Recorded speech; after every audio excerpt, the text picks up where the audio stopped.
people? It's your girl Adeola. I don't understand. Is it that Mr. President doesn't watch my show or what? I mean, I give all kinds of advice on this show for free. Like free advice. But the man is just doing his own thing. What is the meaning of that now? Buhari, have you heard what people are saying? Electricity is so bad now that people are now saying that they would rather have a corrupt administration with better electricity than what they have right now. Fuel scarcity is so bad that people are now spending days in line trying to buy fuel. Someone told me they were very happy that they only spend 5 hours in line.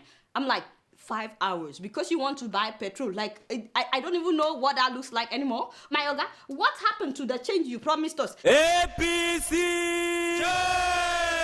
There is no electricity. How do you want people to survive? People are suffering in Nigeria. Meanwhile, we said that we are fighting corruption. Yes, we are fighting corruption. But also, this corruption fight has a comma. When people like Bukola Saraki can fly in forensic experts from the US and Israel to work on his court case, what about common people that cannot afford to bring people from Israel and the US? Really? Mr. Saraki, this is your way of trying to intimidate Nigerians, my brother. Instead of spending so much money to cover up on lies, why not just do the right thing and save yourself some money? Oh, I forgot. It's not his money, really.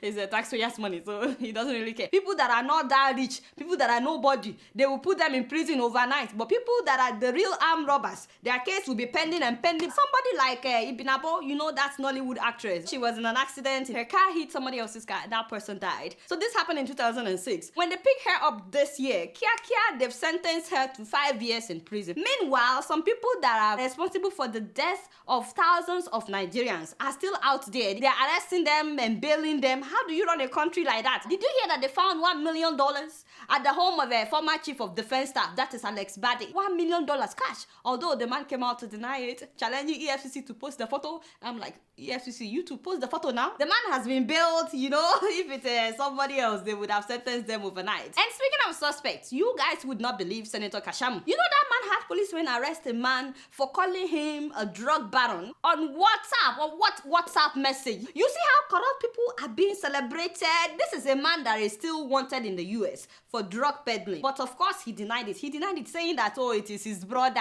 and then that his brother has died. And people were like, so you have a brother? We didn't know you have a brother until this thing happened, and suddenly the brother has died. Hey! He said, no, it's not true. He's not wanted. Nah, lie. I spoke with the lawyer myself in Illinois. The man is wanted. But what did we do? Nigeria made him a senator. We celebrated him. Just look at what is written in this paper. The world is laughing at us, my people. But all that I've been saying is, if this man is really innocent, what is hard in getting on a plane and coming to the US and clearing your name? My brother, if you are not guilty, why are you intimidating people over WhatsApp message? Haba!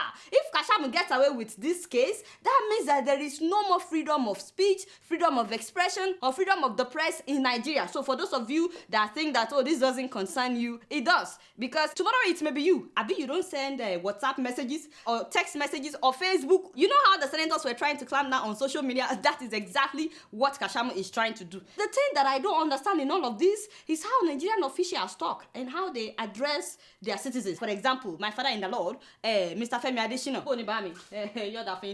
Now, this man was on Channels TV and they were asking him about electricity problem in Nigeria. And can you believe that he said, well, it is because some people vandalized gas pipeline. I was like, there was a vandalism of gas pipeline, first in Bayelsa. We've heard that so many times. Yes, we lost about 1,600 megawatts in one day. What? Like gas pipeline? What? I was still trying to digest that where he threw another bomb. If some people are crying that they are in darkness, they should go and hold those who vandalize the installations. So for us to demand for our rights to basic things like constant electricity, to you, it means we are crying. Mr. Adesina, now we are wailing wailers. You know, he started the statement, wailing wailers. So we should go and hold those vandalizing installations. Is that what he said? If some people are crying that they are in darkness, they should go and hold those who vandalize the installations. Phone. Some people, when you talk to them, you need to put on your specs, okay? Hello, yes, what's up, baby? Mr. Adesina, how you doing? Yes, excuse me, sir, when was the last time that you lost power at your house? Just tell me. No, no. When was the last time that you queued for petrol to put in your generator? Do you even have a generator in your house? Of course not. Of course you don't. When did you become the spokesperson again? Less than a year, my brother. And you've already forgotten what it's like. My brother, you see? This mentality of the people at the top are entitled to something, but the people at the bottom are not supposed to enjoy it. It has to end in Nigeria. If this man doesn't have electricity in his house for 1 week, my people, and if he has no fuel for generator, would he also complain? Imagine the rest of us now saying to him, well, why are you crying? For real, my brother, we need to sit down and discuss how we'll be addressing people, especially the people that are paying your salary. In case you don't know, the taxpayers are the ones paying your salary. Don't beg me, y'all. And speaking of salaries, did you hear Mr. President saying that 27 states in Nigeria are having trouble paying salaries? So on top of fuel scarcity and power failure, inflation of everything inflatable, on top of all of that, people are not getting paid. Haba. And lest I forget, my Oga, Adeola, you're welcome to this program. In case you're watching, why would you sign Nigeria as a member of Saudi Arabia's Islamic military alliance? No. I think Nigerians, we don't always use our brain. And Mr. President, you are telling us that this is because of the fight against Boko Haram. Are you kidding me? Who are you deceiving? Seriously, all this while that we've been facing Boko Haram in Nigeria, where was Saudi Arabia? How have they helped us? Why should we now trust them? Signing that treaty, by the way, it means that all of Saudi Arabia's enemies are now our enemies as well in Nigeria. They can ask for our soldiers at any time, and we're obligated to honor that request. So now Nigerian soldiers, apart from facing Boko Haram, now we have to face the enemies of Saudi Arabia if Saudi Arabia requests for our soldiers at any moment. You know that Saudi is fighting with Iran, they are fighting with Iraq, Syria, Yemen. Nigeria is not an Islamic country. 50% of Nigeria's population are Christians. How do you do something like this without the consent of 50% of your citizens, Mr. President? Many of whom voted for you, by the way. So we have no business fighting war with Syria or Iraq or seriously. And what if Saudi is fighting another African country? Suddenly Nigeria is now obligated to fight its own people for Arabs? Like, are you kidding me? I don't get it. This is a country that does not respect racial equality. Last year, at least 274 Nigerians were killed in Saudi Arabia's stampede. In case you didn't know, 274 devoted Muslims who went there to pray. Is there anything wrong in going for pilgrimage only for them to end up dead? And that was not the first time that Nigerians will be killed in Saudi Arabia. This thing has been happening for years. Apologies or sympathy to the Nigerian government or the Nigerian people or the people of all other countries that died, because you know more than 2,000 people were killed last year alone. In fact, they even blamed us for the stampede, okay? They blamed Africans for the stampede. They don't think that we are equal. They don't see us as the same. So how can that country be an ally?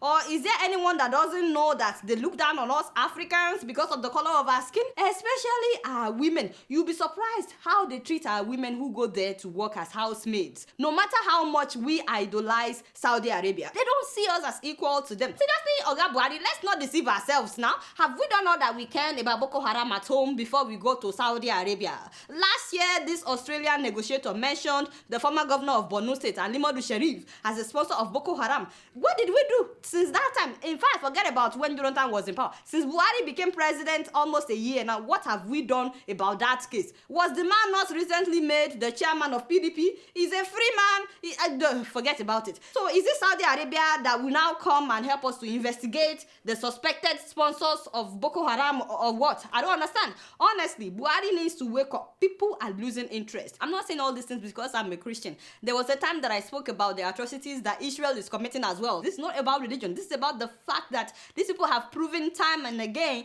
that they don't care about us. So why do you want me to believe that now they will come and fight our battles? I'm very happy for the people that were recently rescued from Boko Haram, about 800 people. Kudos to the Nigerian army for that. And while we're talking about Nigerian army, I would also like to express my sincere condolences to the families of the colonel that was beheaded. Can you imagine that this is still going on? It's very, very sad. He was gone for days. They looked for him only to find his dead body. He was beheaded. And not only him, several soldiers have also been killed, including this young lady. It's very, very sad. Our condolences to their family members and their loved ones. So I think that it's better for us to take care of business at home first, do everything that we can do in our own power before we run to Saudi Arabia. I'm not saying that Saudi Arabia will not help. Maybe they will help, I don't know, but we have not done all that we can do at home. But again, you guys know I don't know much. I don't always make sense. Guess what? I'm just keeping it real.